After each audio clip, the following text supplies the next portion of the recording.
COVID-19 পরিস্থিতি বর্তমানে আবার পূর্বের মতো আকার ধারণ করেছে। বর্তমানে আরও বেশি আকার ধারণ করেছে, সেটা আমরা লক্ষ্য করছি। গতবার যখন লকডাউন হয়েছিল সেই সময় আমরা বাজার যেমন নিয়ন্ত্রণ রাখতে পেরেছিলাম, সেই সঙ্গে আমরা নিরবিচ্ছিন্নভাবে আমরা গণবন্টন ব্যবস্থাকে সুষ্ঠু এবং স্বাভাবিক রাখতে পেরেছিলাম।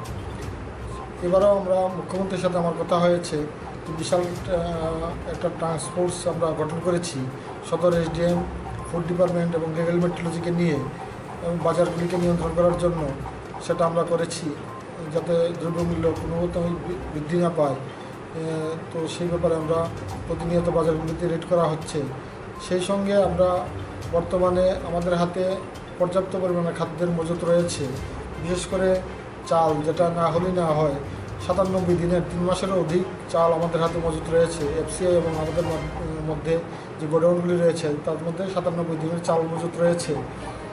গম মজুত রয়েছে 75 দিনের এবং লবণ রয়েছে 47 দিনের, চিনি রয়েছে 2 দিনের, মসুর ডাল রয়েছে 9 দিনের। তো সেটা আমরা আমাদের হাতে রয়েছে। এছাড়াও পেট্রোল 8 দিনের, ডিজেল 6 দিনের এবং কেরোসিন 8 দিনের মজুত রয়েছে।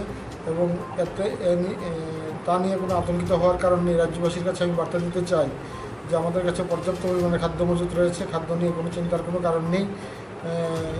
গতবার আমরা ফ্রি রেশন দিয়েছি, এবারও প্রধানমন্ত্রী নরেন্দ্র মোদীজি 2 মাসের ফ্রি রেশন ঘোষণা করেছেন, মে এবং জুন মাস।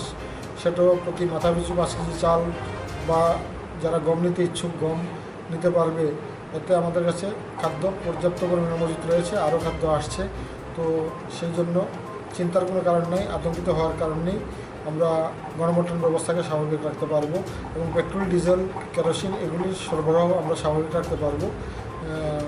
ভারতবর্ষের বিভিন্ন রাজ্যে লকডাউন চলছে, এটা সত্যি, কিন্তু আমাদের হাতে পর্যাপ্ত পরিমাণে খাদ্যের মজুত রয়েছে।